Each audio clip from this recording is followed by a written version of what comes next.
Welcome to the Scoundrel Shard, Episode 9. Now, I know yesterday we said that I wasn't going to play any games where I won. Unfortunately, last night I was short on time, so we were only able to get one game in. So, um, I kind of spoiled the end of the game there, but that's alright. I still think there's a lot to talk about. This is playing my standard orange deck, which you've probably seen before. There are some things to note. First off, Phalanx Leader did receive a nerf this week. It is now a 3-5 as opposed to a 3-6. I still think it's an auto-include in most decks. Its ability is very strong, especially with ranged champions. It basically doubles their damage output. There's no reason to let it go by the wayside. I think it's a good nerf. I think it may get nerfed again in the future. I just think it's that good. This opening hand curves well if we can get a 2-drop, and we do. That puts us in very strong position going forward.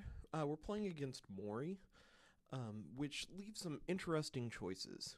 You'll notice here that I stay behind the high ground. This is to force Mori to move forward if she wants to try and attack, or to go around the other way. If I get up on the high ground, she can stay very far back and still do damage to me. It would be a trade, but that gives her a lot more flexibility. By staying back here, it forces her to commit to a direction, which is far more superior. She does stay exactly put, but that's fine because now we can just step up, drop the Phalanx Leader, deal 2 damage to her minion.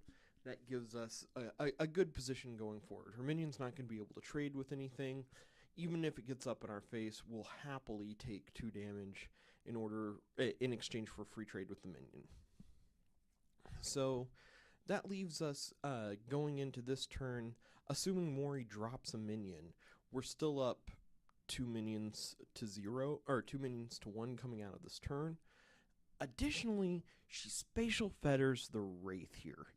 I am not at all sure that that's how you want to be spending that turn. It's very possible that Mori had no other options to play. If that's the case, maybe that's an okay play, but I would be much more interested in spatial fetters on the Phalanx Leader so that they can't follow the champion around and boost damage all the time. Additionally, either one of those spots is really harsh for spatial fetters because it still blocks off all access to that area, right? So the Wraith is not dead by any means. It forces Mori to come up this direction. Now we see Mori drop a Quantum Turnkey. Let's talk a moment about ranged minions. Ranged minions are powerful because they can shoot across the field, obviously, but limited because they can't counterattack. And in many cases, that limitation makes them more of a liability than they are an asset. We're unfortunately in a place where we can't really immediately respond to it, but at some point we are going to be able to. And the lack of counterattack makes them very, very vulnerable, especially when you have no other minions to defend them.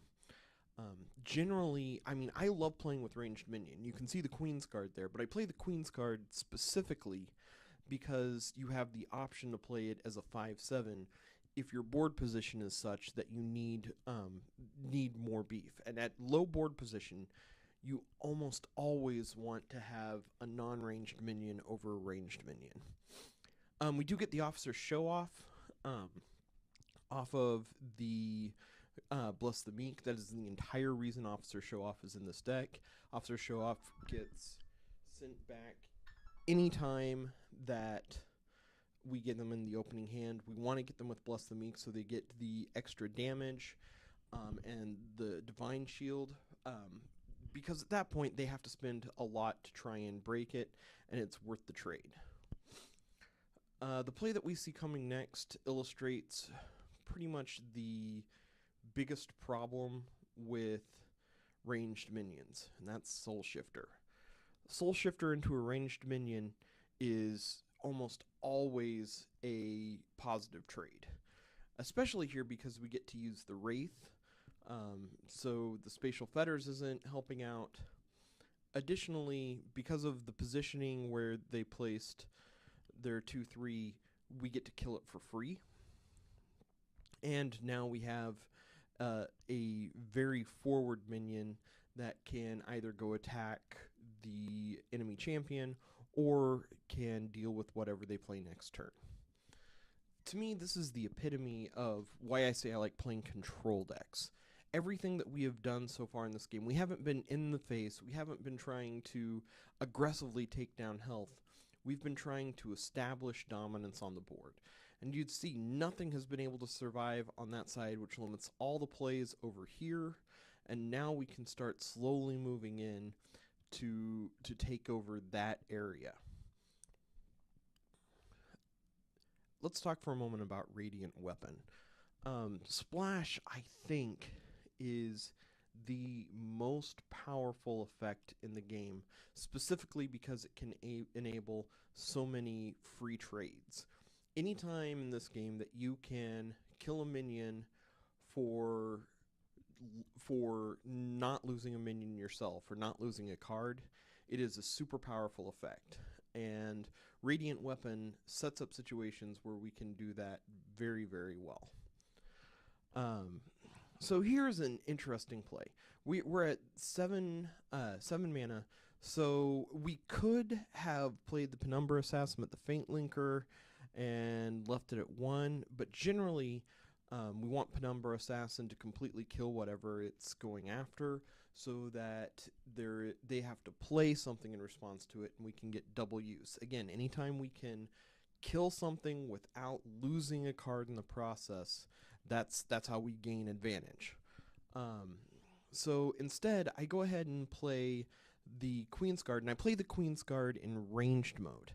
Now, to me, this is the exact situation where you want to play a ranged minion. They only have one minion on the board. That minion can't walk up and just attack it.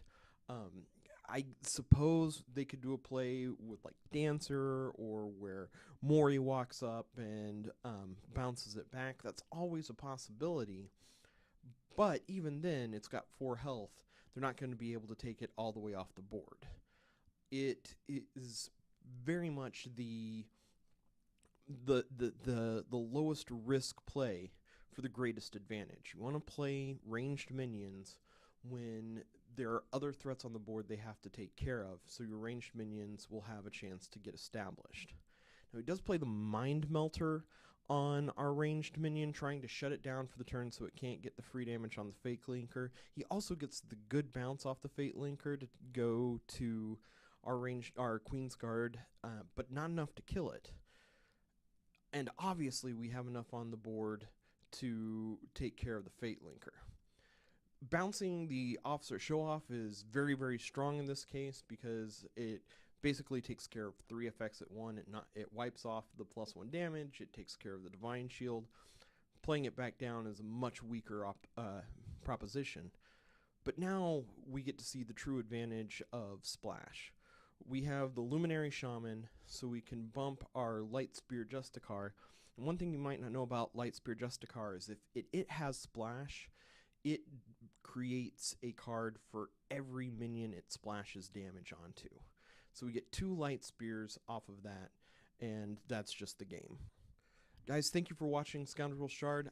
My intention tomorrow is to have a video where I lose so we can talk about mistakes that were made. In the meantime, think about how card advantage works in a spatial environment. How there are card advantages. The key to ranged minions is that they can generate card advantage because they can kill things for free if you've got the positioning and if you've got the board position. And so that's why decks that have high numbers of ranged minions really suffer. They don't have the ability to dominate the board well enough to let their ranged minions work. It's been great talking to you guys. Have a wonderful day, and we'll see you tomorrow.